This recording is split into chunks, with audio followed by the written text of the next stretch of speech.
Muy buenas tardes, encantado de saludar nuevamente a toda la comunidad de la preparatoria Morales José. Muchas gracias por acompañarnos en nuestras charlas entre amigos. Y en esta ocasión yo quiero dar la más cordial bienvenida a ella, que se me nuevamente está con nosotros por parte del Consejo Empresarios y las empresarias que hemos invitado. Y en esta ocasión se trata de que sigamos dando las ideas de personas que son exitosas, de personas que tienen un buen camino recorrido, que les va a dejar mensajes a nuestros chicos y chicas que forman parte de la comunidad de la prepa Morales. Entonces, muchas gracias. Al contrario. Muchas gracias, Darío. Al contrario, es un placer para mí acompañarlos esta mañana y enviarles un saludo a toda la comunidad y la familia Barmoral. Excelente. Pues, si te parece, iniciamos. Fulvio, ¿cuál es la carrera que estudiaste? Y si nos preguntamos esos años, ¿qué decidiste estudiar? Claro que sí. Mira, yo decidí estudiar la licenciatura en Administración de Empresas. En aquella época la estudié en el ITAM, en el Instituto Tecnológico Autónomo de México. En aquella época estaba muy en boga el ambiente financiero, porque se habían primero nacionalizado, estatizado los bancos y las casas de bolsa cobraron un gran auge, no sé si lo recuerdes. Había mucho miedo en la comunidad empresarial de que los recursos, los depósitos, los ahorros estuvieran en manos del gobierno, y es cuando se viene el boom bursátil. Entonces en aquella época yo realmente decidí estudiar administración porque consideré que es una carrera que me permitía tener una perspectiva de todas las grandes áreas que maneja una empresa. Hoy afortunadamente los chavos han logrado especializarse cada vez más. Sin embargo, los que hemos tenido la fortuna de podernos dedicar en aspectos de alta gerencia, que se le llama, o de dirección, siempre la administración te da una gran visión de lo que son las diferentes áreas que tiene una empresa, porque ves la parte financiera, ves la parte administrativa, ves la parte de operaciones y ves la parte de lo que viene siendo el recurso humano, el desarrollo organizacional, y en algunos casos, bueno, ya se han abierto sus ramas, lo que es la mercadotecnia y demás. Por las cuatro grandes áreas de la administración podríamos decir que son esas. Entonces yo cuando estaba joven dije, bueno, no tenía yo muy claro la verdad a qué me quería dedicar, y dije, ¿qué carrera me puede dar buenas herramientas para poderme yo dedicar en cualquiera de los giros? Y así realmente escogí administración. Si me preguntaran por qué escogí el ITAM, se morirían de la risa, ¿no? Yo nunca me distinguí por ser un muy buen alumno. Tampoco fui malo, pero era yo como dicen, de media tabla para arriba, ¿no? Y justo cuando nos graduamos de la preparatoria, se me acomodaron dos exámenes de admisión, uno en aquella época de la Universidad de Anáhuac y otra la del ITAM. Entonces, pues, la verdad, al ITAM solo ingresaban, la verdad, gente muy brillante. En aquella época pues, tenía un boom muy fuerte,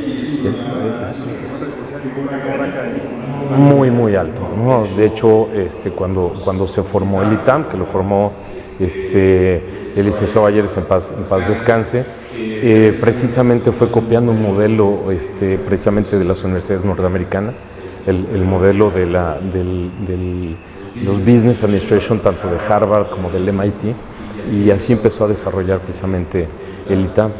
Entonces hago yo mi examen de admisión y cuando me llega la carta del ITAM, dije, bueno, ya tengo carrera, ya tengo universidad, entonces mejor me voy al viaje de graduación, ¿no? Entonces me fui con mis cuates a Ixtapa al viaje de graduación y ya no me importaban las demás universidades, ni la Ibero, que era la otra de moda en México, yo vivía en la Ciudad de México, ni la Anáhuac, ¿no? Ya después me llegó la aceptación también de la Anáhuac, pero pues la verdad, estando en el ITAM, dije, me la voy a jugar, voy a intentar poder con el nivel académico, y la verdad fue una muy grata experiencia, porque fue yo creo que de lo mejor en cuanto a etapas de mi vida, el haber estado en una universidad que me formara también en la parte de la filosofía, la parte del humanismo, que es fundamental, y eso lo viví extraordinariamente. Tuve unos maestros extraordinarios en en esas áreas. Y después, pues bueno, la formación financiera, que la parte de económico-administrativa y finanzas en el ITAM, pues también es muy especializada, ¿no? Entonces así empecé y trabajando al final de mi carrera en Probursa en aquella época, que era pues, la segunda casa bolsa más grande del país. Y te repito, vivíamos, además estaba muy cerca de mi casa, de su casa, en la Ciudad de México, y entonces eso pues me permitió empezar a hacer mis pininos por ahí en la parte financiera, ¿no? Y quién iba a pensar que bueno, iban a ser 15 años en lo que fue el grupo financiero, que además pues me tocó todo el boom del 86, me toca el crack de la bolsa del 86, justo cuando acabábamos nosotros de comprar o de hacer una asociación más bien con BBV, que era un banco español, el Banco Bilbao Vizcaya en aquella época, y después se viene el error de diciembre en el 94, que tal vez te acordarás, el famoso error de diciembre. En ese momento a mí me acababan de promover, ya era yo director de la Casa de Bolsa en San Luis Potosí, en la sucursal que teníamos allá, y 2 meses antes del error de diciembre me ofrecen pasarme de director al banco porque acabábamos de comprar Mercantil de México, que después se llamó Mercantil Probursa, que fue el primer banco que reprivatizó el gobierno de México. Entonces a mí me toca pues todo recomponer la cartera del banco en la plaza y me toca ser comprado en aquel momento por Banco Bilbao Vizcaya, que realmente vino a rescatar, en nuestro caso, a Probursa, ¿no? Y de ahí nace lo que era BBV Probursa, Casa de Bolsa y Banco, grupo financiero, y de ahí seguimos creciendo, y pues me aventé 15 años en el grupo. Fui director de plaza, me tocó todo el crecimiento, desarrollar todo el crecimiento en el estado de San Luis Potosí, una etapa de mi vida muy bonita, la verdad, hasta que compramos Bancomer. Porque si lo recordarán también, esa es una historia de éxito, chavos. No siempre el pez grande se come el chico. En nuestro caso, nosotros, que éramos el pez chico, nos comimos al segundo mayor banco de este país, que era Bancomer, y eso pues no fue muy bien visto, ni le agradó a toda la parte directiva en aquel entonces de Bancomer. Pero nosotros ya traíamos una inercia de negocios muy interesante, muy importante, un modelo de negocio muy ordenado, ¿sí? Que yo creo que eso es lo que yo resaltaría de la banca española, porque si hoy lo vemos y hacemos un análisis de lo que es el sector financiero a nivel mundial, los dos grandes bancos que se han distinguido y que tienen presencia hoy en más de 35 países, uno es BBVA y el otro es Santander. Y precisamente nosotros, en el caso de México, nos fuimos a comprar Bancomer porque Santander ya había comprado el banco chileno y el argentino más grande del país, entonces ya iban adelante de nosotros. Y siempre había una pugna entre los dos bancos, ¿no?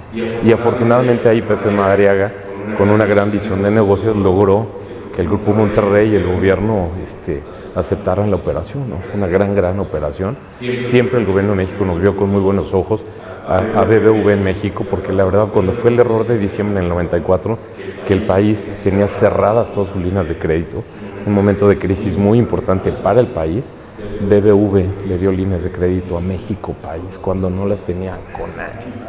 Entonces, eso es muy complicados, y de ahí pues la verdad empezó el crecimiento hasta que compramos Bancomer, y ahí pues ya fue reposicionar nada más al banco, migrarlo al modelo español, y pues hoy, años después, la apuesta no fue equivocada, ¿no? Hoy BBVA es el líder en México. En aquel entonces decíamos que íbamos por Banamex, que nos teníamos que comer a Banamex, y la realidad no lo comimos, ¿no? Repito, con una estrategia muy ordenada de negocios, un modelo de negocios muy ordenado, muy disciplinado y muy curioso, ¿no? Estas se las quiero platicar porque cuando yo ya era un directivo, aunque la verdad de eso tuve también la gran fortuna de ser el director de Casa Bolsa más joven y después el director del banco más joven en un estado, y los españoles nada más nos decían, no cuestionen el modelo, nada más síganlo, ¿no? Y el resultado se va a dar. Y se dice fácil, con esa seguridad, ¿no? Pero yo todavía lo recuerdo, nos encerraban a los directivos cada vez que había una compra en algún banco o algo, nos encerraban un fin de semana a un curso especial que nos daban y terminábamos con eso, ¿no? el modelo no se cuestiona, ¿no? Solo se persigue y el resultado se consigue, ¿no? Y confiar en el modelo, tener muy claro en el trabajo, en el orden, la disciplina, gente muy disciplinada para el trabajo, y hoy los resultados pues están allá a la vista, ¿no? Vino un parteaguas porque yo en ese momento, después de 15 años en el grupo, había una política que siendo directivo cada 4 años te tenías que mover de puesto, ya sea lateral o si tus resultados eran buenos te promovían, pero en ese momento de mi vida yo ya estaba muy arraigado en el estado de San Luis Potosí.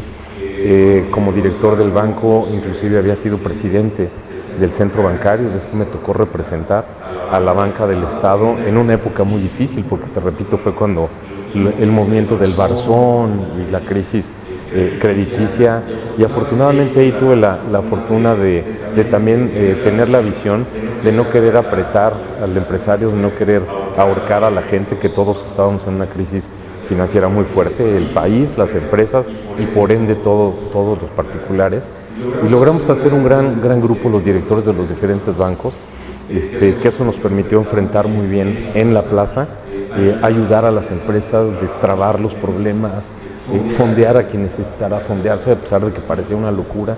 Entonces fue un liderazgo muy bonito, que recuerdo con mucho cariño, y que hoy, después de muchos años, no me arrepiento porque fue la mejor decisión. Y mis compañeros directores de los otros bancos, que a pesar de que traíamos líneas encontradas, porque pues cuando tienes la responsabilidad de arreglar créditos multimillonarios no es fácil, pero bueno, yo les agradezco en ese momento su confianza, porque eso nos permitió sindicalizar varios créditos, nos permitió apoyar a empresas muy grandes para que siguieran con su operación y ya después resolver sus problemas. Y ya después de eso, 15 años después, para no moverme yo de San Luis Potosí, mis hijos en ese momento estaban en una etapa importante, ya arraigados, yo no me quería mover, entonces yo empecé a buscar algún otro proyecto que me permitiera quedarme en San Luis Potosí, y precisamente los consejeros del banco, que eran empresarios muy exitosos, que también recordaré siempre con muchísimo cariño porque logramos una amistad también muy importante, eran dueños, eran accionistas de lo que en aquel entonces era el Centro Médico del Potosí, que lo habían hecho precisamente para tener un hospital de buen nivel por si a ellos o a sus familias les pasaba algo, ¿no? Y entonces apoyaron un grupo de médicos muy destacados. La medicina de San Luis siempre se ha destacado por ser una medicina de gran calidad, apoyados por la Universidad Autónoma de San Luis Potosí, que también tiene un prestigio en términos médicos muy importante. Y entonces me invitaron, me dijeron, ¿y por qué no te vienes a la dirección del hospital? Imagínate, después de 15 años, yo sin saber nada de hospitales, me dijeron, mira, conoces a todo el mundo te conoce, y lo que necesita el hospital es precisamente sangre nueva, organización, venderse, o sea, ganar más clientes, ganar más médicos, porque ya era un hospital con 25 años en ese momento de historia, que los médicos fundadores ya se habían hecho grandes, pero se había cerrado mucho el hospital, eso no permitían que las nuevas generaciones llegaran, ¿no? Entonces a mí me tocó romper ese tabú, esa inercia, que obviamente me querían quemar en leña verde los médicos, porque ellos no entendían, ellos querían proteger su coto, pero no veían que el hospital cada vez venía más para abajo, ¿no? ¿Por qué? Pues porque obviamente la gente buscaba a los nuevos médicos que no estaban en el hospital, ¿no? Entonces me toca entrar ahí. Por ahí les platicaba precisamente hace unos minutos que fue justo en el momento al finalizar yo mi carrera financiera, me tocó hacer un máster en alta dirección de negocios con la Universidad de Quebec, y justo fue al final, terminando la maestría, cuando vino mi decisión de cambiar, después de 15 años en el sector financiero, a la dirección general de aquel entonces Centro Médico del Potosí, con esa visión porque además a mí, yo como director del banco, me había tocado fusionar a diferentes bancos, es decir, absorber a diferentes bancos.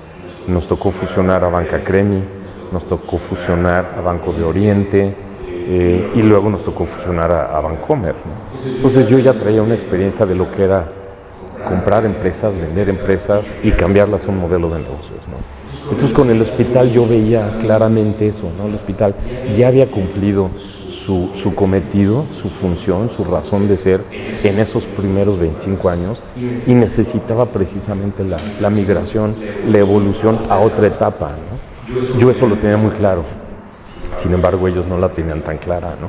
Los médicos. Los empresarios sí, porque decían ellos ya estaban saliendo de su etapa empresarial, ya lo que querían era no tener mayores problemas, asegurarle un futuro a ese hospital que con mucho cariño y mucho esfuerzo lo habían venido haciendo a lo largo de 25 años. Y entonces, con esa experiencia, pues a mí me permite acercarle en su momento, 1 año, 10 meses después, el hospital a Grupo Ángeles, al licenciado Olegario Vázquez Aldir. Entonces, que llegaba en ese momento a San Luis Potosí a hacer un hotel de Camino Real, junto con el ingeniero Carlos López Medida, el Chato López, vecino aquí de nosotros, con La Loma. Él precisamente ya empezó con el Club La Loma. Bueno, había iniciado con Loma Racket Club y después La Loma. Y en La Loma, con una parte del terreno, desarrolló el Camino Real. Y justo en esos viajes de Olegario, pues andaba buscando un terreno para un hospital en San Luis Potosí.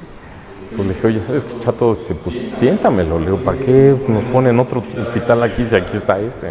Mejor le vendemos este. Y así fue, así de rápido, como se las estoy platicando a ustedes. Me entrevisto yo con él, lo recibo ahí en el hospital, le platico toda la historia del hospital.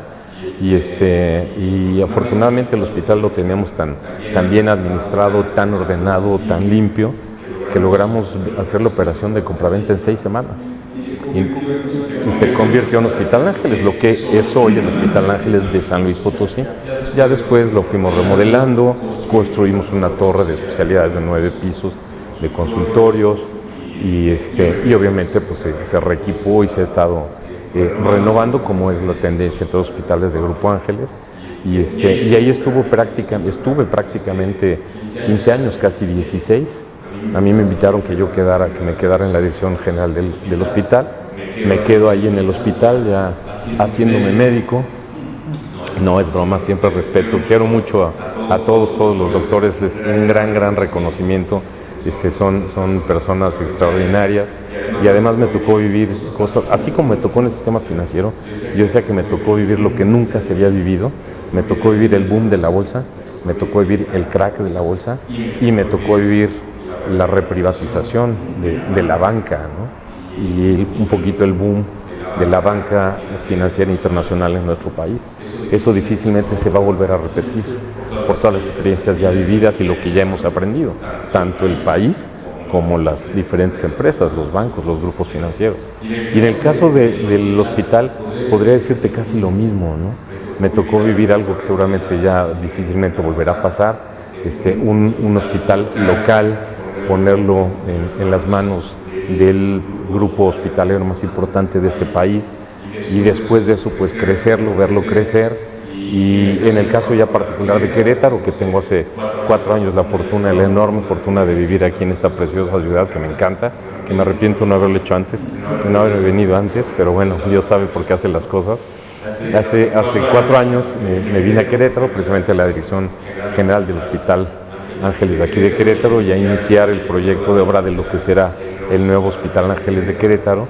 Y me tocó vivir también algo que, pues bueno, en términos médicos jamás se ha vivido, una pandemia como la que vivimos del COVID-19, que nos puso un gran reto a todos, a todo el sector público, al sector privado, a las empresas, a todos, a los colegios.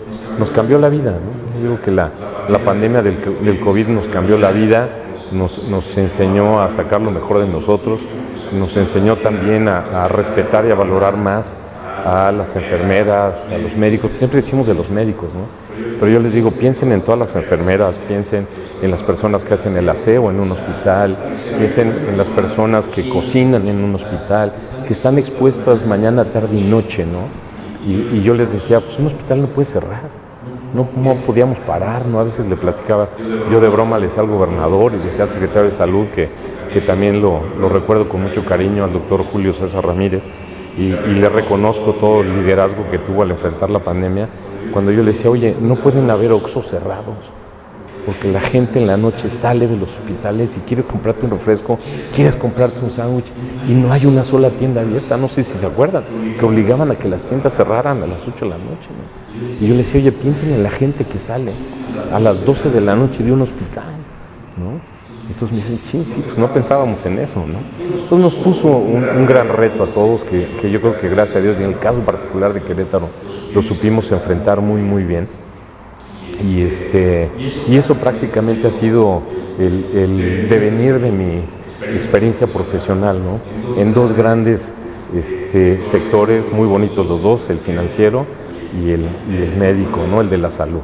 Pues muy interesante, amigo. Tienes una gran experiencia en lo que es la alta dirección en dos sectores altísimos. Y me gustaría preguntarte de esta trayectoria que has mencionado de eventos muy exitosos. Puedes ver, esto fue muy exitoso. Pues mira, algo que recuerdo que nos daba mucho temor, precisamente cuando fue la fusión entre BBV y Bancomer, nosotros como BBV teníamos que migrar a Bancomer a nuestro modelo de gestión, pero a nuestro modelo operativo también. Entonces teníamos que quitar todo el sistema del banco y subirlo a nuestro sistema. Que eso, pues no sé si se lo logran imaginar, se dice fácil, pero pues un banco no lo puede cerrar. Decir, el banco va a estar cerrado una semana en lo que cambiamos computadoras y capacitamos al personal en el nuevo sistema y bla, bla, bla. Entonces, obviamente hicimos toda una planeación por regiones, por ciudades. Sin embargo, ya a la hora de hacerlo era un reto, ¿no? Y era saber tener un buen liderazgo, era saber a cada director de sucursal, junto con sus equipos de trabajo, saberlos capacitar, ¿no? Pero imagínate lo que era capacitar a alguien cuando además tenía que estar trabajando. Entonces era montar laboratorios que vieran un nuevo sistema y que dijeran, bueno, te vas a olvidar de como trabajas hoy y te vas a montar a y lo vas a hacer en un shutdown, ¿no? En un día. Entonces, el tener las computadoras listas, el tener todo listo, todo tenía que ser exactamente igual, ¿no? Entonces era trabajar en fines de semana, preparar los arranques, dejar todo listo y el lunes arrancar con el nuevo sistema y que nuestros cajeros tuvieran el soporte adecuado, los ejecutivos tuvieran el soporte adecuado, el director de cada sucursal tuviera el soporte adecuado, y eso lo hacíamos en ciudades completas y en estados, veníamos por regiones, ¿no? Entonces, ahorita se los platico en minutos, pero traten de imaginárselo en la operación de un banco, ¿no? Y a veces cuando uno capacita a alguien cuando va a migrar o va a cambiar algo, pues tienes a alguien de soporte, y aquí decimos, ¿y cómo lo vamos a hacer? ¿No? ¿Quién me va a capacitar a mí si nadie conoce el sistema, ¿no?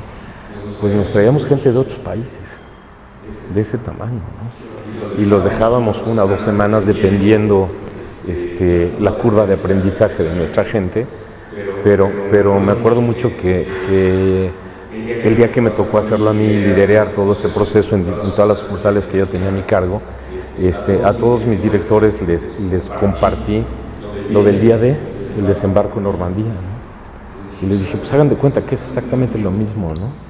Te vas a bajar en una playa y no vas a saber qué hay atrás de eso. Y si no lo haces bien, te puedes hasta morir, ¿no? Pero si lo haces bien, pues el desembarco va a ser exitoso y recordado por siempre, ¿no? Entonces eso te podría decir que fue una gran experiencia. Si habláramos de una experiencia negativa, te diría que jamás voy a olvidar tampoco el crack de la bolsa en el 86, cuando miles de personas perdieron sus patrimonios, perdieron una gran parte de sus ahorros, obviamente por la codicia, por la ambición. Eso siempre se lo he reiterado a los jóvenes, sobre todo. Ahora hay una gran tendencia con las criptomonedas y hay mil cosas, el metaverso y bla, bla, bla. Sigue buscando el dinero fácil, siempre la especulación en los mercados siempre se va a dar, pero el dinero fácil no es un buen camino. Y eso también se los quiero yo decir. No hay nada mejor como el propio esfuerzo, no hay nada mejor como la visión, no hay nada como ir a paso lento pero seguro. Y yo lo discutía justo hace unos meses. Conocí a unos chavos muy aventados, muy financieros, que me hablaban de las criptomonedas, que no, hombre, que era una maravilla y que iban a hacer, todavía que tenían un super boom. Y ahora que tuvieron el crack y que hoy todo el mundo se está alejando de las criptomonedas, les digo, ¿te acuerdas lo que yo te decía? ¿Dónde está ese boom? ¿Dónde está ese respaldo? ¿Dónde está en el Bitcoin que llegó a los $60,000 y ahorita está en los 20? ¿No? Imagínate el que lo compró en 60,000 y que ahorita está en 20. Perdió 2/3 partes de su capital, de su patrimonio y de su ahorro. Y de aquí que lo recupere, les puedo aventar una buena apuesta, ¿no? Entonces, esos serían dos experiencias, una muy bonita y una negativa en la parte de lo que es el sector financiero. Y en la parte médica, pues te diría yo que fue extraordinario el haber sido parte casi 20 años de lo que es hoy Grupo Ángeles Servicios de Salud, haber sido una parte importante y una pieza clave en el crecimiento del grupo, el haberle logrado vender en su momento al Liceo Vázquez y haber trabajado con él casi 20 años en la organización y haber pasado por la pandemia con mucho éxito. En el caso particular de nuestro hospital en Querétaro, gracias a Dios no tuvimos a nadie de nuestros médicos, del personal que falleciera por COVID. Fuimos muy exigentes en cuidarnos de la pandemia, cuidar al personal y cuidar la operación.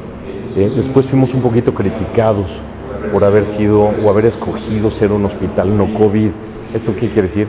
Que no atendíamos pacientes con COVID durante la pandemia.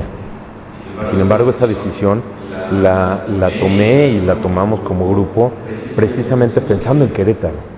Son decisiones que a veces los líderes tenemos que tomar, que son difíciles, que a veces muchas veces la gente no la entiende o no las entiende, porque también a veces no tenemos el tiempo de explicarlas, ¿no?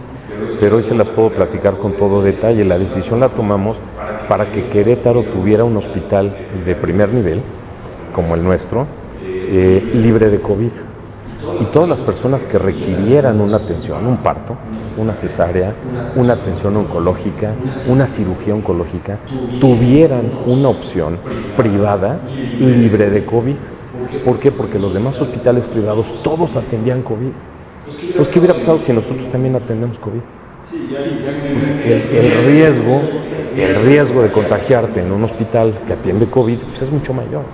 Entonces, a pesar de que eso significaba vender menos, no generar recursos, porque en ese entonces había muchos, lo más fácil era, no hombre, pues vamos a llenarnos de pacientes con COVID, ¿verdad? Sea quien sea. Pero pues no, preferimos tomar esa decisión con mucha responsabilidad, insisto, sacrificando ingresos, pero pensando en Querétaro, pensando en nuestros médicos, pensando en las familias que iban a requerir servicios médicos con el menor de los riesgos posibles. Entonces eso te lo puedo decir que fue una enorme satisfacción haberlo llevado a cabo y haber salido avantes, ¿no? Porque hoy, después de lo que sabemos que fue la pandemia, cuántas gentes fallecieron, todo lo que le impactó al país, pues bueno, también me fui con esa enorme, gran satisfacción de poder decir nuestra gente, y repito, desde el intendente, desde el cocinero, desde las enfermeras, todo el personal administrativo que estaba en el front, los de urgencias y sobre todo toda nuestra comunidad médica, que gracias a Dios la supimos enfrentar con mucho éxito. Qué bien, excelente. Oye, platícanos, por favor, ¿qué personas influyeron positivamente? ¿Qué fue una inspiración para ti? Pues mira, te podría decir que en primer término, y lo pondría muy por delante a mi padre. Mi padre fue un hombre que la vida le hizo enfrentar retos enormes, desde quedar huérfano a los 10 años, ser el segundo mayor de 6 hermanos, y a pesar de que no era el mayor, casi él ver por todos sus hermanos, y siempre siendo un hombre muy disciplinado, inmensamente honesto, leal con sus amigos, siempre me dio ese gran ejemplo tuvo puestos importantísimos en la vida pública del país, y hoy comparado normalmente con quien tiene grandes puestos públicos, que amasa grandes fortunas, en nuestro caso siempre vivimos una clase media, nunca nos faltó nada, pero tampoco vivimos con lujos, sin excesos, sin derrochar, y yo creo que ese ejemplo hasta la fecha lo guardo con todo el cariño. Qué bien, padrísimo. Sí, claro, este es muy importante porque ahora parece que estamos entrando en una dinámica en donde lo importante es tener cosas lujosas, y desafortunadamente algunos jóvenes se pierden en eso y crecen pensando que la vida es eso, lograr tener el reloj más caro, el coche más ostentoso, claro. y la vida no es eso, ¿no? La vida es estar bien con tu gente, estar bien contigo mismo, sentirte bien con lo que haces, sentir que estás aportando algo, que trasciendes en este mundo por algo que tú le estás dejando, no por las cosas que tienes. Es correcto. Yo creo que seguramente lo van a escuchar a lo largo de sus vidas, chavos. Nada nos vamos a llevar. Hay una canción que a mí me encanta, mexicana obviamente, que se llama Puño de Tierra. Quien la haya escuchado, vuélvala a escuchar. Quien no la conozca, búsquela ahí en YouTube, escuche la letra de esa canción. Y es lo único que nos vamos a llevar al final del camino. Nos vamos a llevar dos cosas, tres les diría yo. La satisfacción de lo que hicimos, que ahorita mencionabas, Darío, y tienes toda la razón. Yo creo que el gran reto de las nuevas generaciones es saber trascender, encontrando la felicidad no de los bienes materiales, saber vivir en comunidad, logrando el equilibrio entre la cibernética y la vida en familia. Ese es un gran reto que tienen ustedes, ¿no? Hoy también el saber, el vivir en comunidad con estabilidad, con seguridad, cuidando al prójimo, sabiendo ser solidario. México es un país muy solidario que el mismo destino nos ha hecho enfrentar muchos retos, los huracanes, las inundaciones, los terremotos, y siempre hemos sido un ejemplo como país, pero no hay que perderlo, y ustedes, yo les diría que son las nuevas generaciones. Entonces eso nunca lo olviden, sean solidarios con su compañero de pupitre, combatan el bullying. Eso es algo que no existía tanto, tú te acordarás cuando éramos chavos, no existía tanto. Hoy a mí eso me da una impotencia impresionante. Hagan valer el respeto, siempre cuiden, apoyen, defiendan al necesitado, siempre protejan, no busquen a un policía. Ayuden a alguien que lo necesite, no permitan que la injusticia se dé, se fomente, y yo creo que eso les va a permitir a ustedes vivir en una comunidad mejor, les va a permitir evolucionar como mejores seres humanos, como mejores personas, y después cuando les toque ser parejas o ser padres y sepan respetar, eso es algo que también yo le agradezco mucho a mi padre, ¿no? Me fomentó muchísimo el respeto a la mujer, el respeto a la madre. Cuando sean parejas, siempre respeten a su pareja. Hoy ya no se casan, ustedes decidirán si se casan o no, pero ya sea su pareja, ya sea su esposa, siempre respétenla contra todo.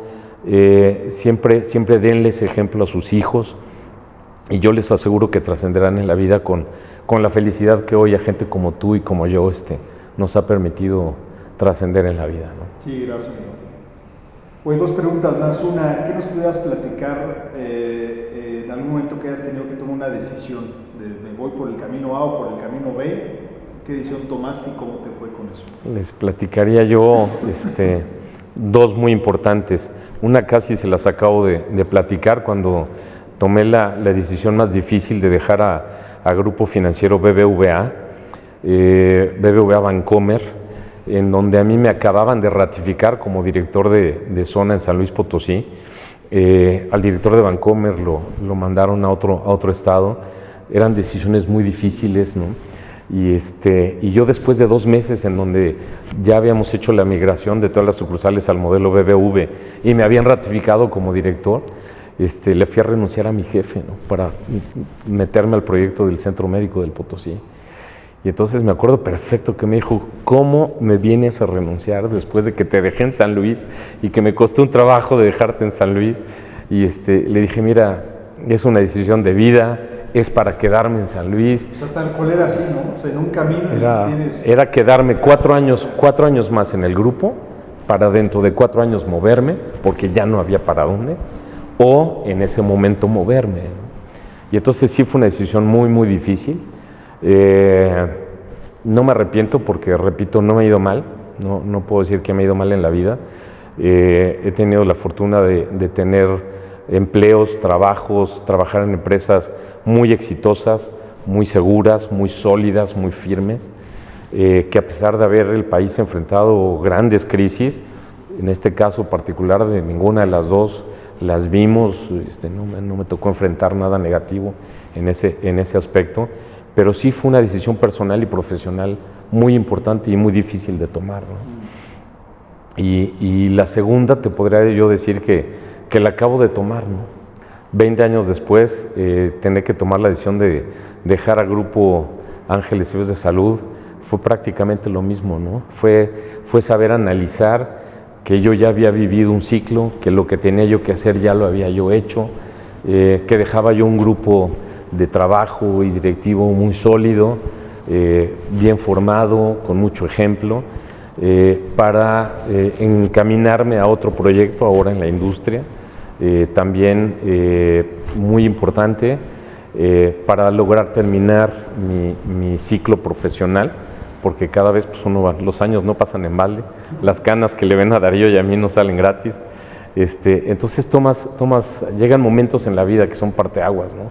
De decir, me trato de retirar aquí o todavía agarro otro proyecto y trato de consolidar y terminar mi carrera profesional. Y eso es justo lo que acabo de hacer, ¿no? Tomar esa gran decisión, dejar al grupo para dirigir ahora un grupo de empresas. Te platicaba yo en el sector industrial, de reciclaje, también creo mucho en el medio ambiente, creo que ese es el otro gran mensaje que les dejaría yo. Tenemos, y sobre todo ustedes tienen que ser la generación que sepa reciclar, que sepa segmentar, que sepa contaminar menos, porque hoy yo creo que nuestra Tierra, nuestro planeta Tierra, cada vez nos está demostrando más que los recursos son finitos, los recursos naturales nos los estamos acabando, cada vez estamos atentando más contra el planeta. Tenemos que estar muy conscientes de lo que es la contaminación ambiental en todos sentidos, la contaminación del agua en los mantos freáticos, en el subsuelo, la contaminación de la tierra, la contaminación que hacemos en la tierra por los miles de toneladas que diario se producen de plásticos, porque al final del camino el cartón y el papel ya lo reciclamos prácticamente al 100%, pero ahora en este grupo de empresas que trabajo, es algo que también me motivó mucho, ¿no? El saber que en la industria se genera muchísimo desecho, muchísima basura, y es basura industrial, ¿no? Es acero, es aluminio, es de todo, y entre más tengamos empresas como las que hoy tenemos, que permitan limpiar, reciclar y no estar contaminando más la tierra del subsuelo, pues yo creo que también es un área fundamental en la que hay que trabajar, ¿no? Entonces, por eso acepté este nuevo reto, acepté esta nueva invitación, y con la ilusión, la motivación de poder hacer cosas nuevas. Sí, padre, seguramente lo harás de manera extraordinaria como todo lo que haces. Gracias, mi querido Darío. Y por último, ¿qué mensaje les harías llegar a los jóvenes que están en esta etapa de los 14, 15, 16 años de la preparatoria? ¿Qué mensaje final les podrías dejarme? Pues les he tratado de dejar varios a lo largo de esta charla, que quiero agradecer inmensamente, y les diría precisamente que dos temas o dos cosas, ¿no?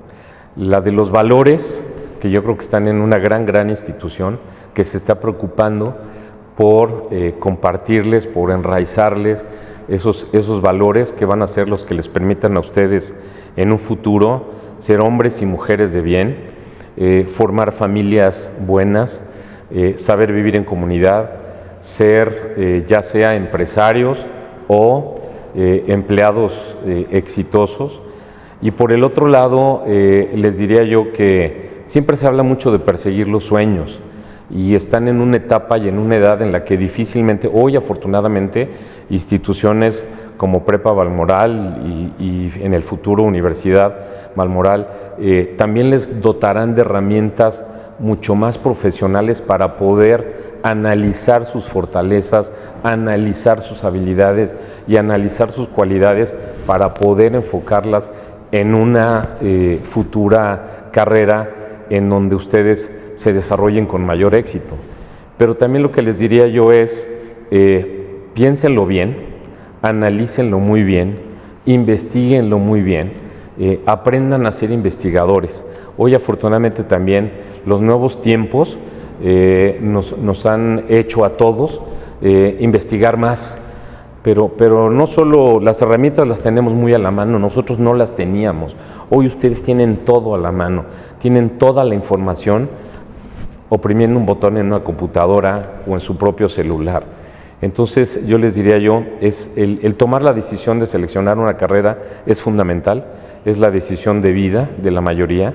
Entonces llénense de la mayor información, traten de ir, traten de platicar con gente que haya estudiado esas carreras, vayan a esas empresas, véanlo, traten de vivirlo y después imagínense ahí.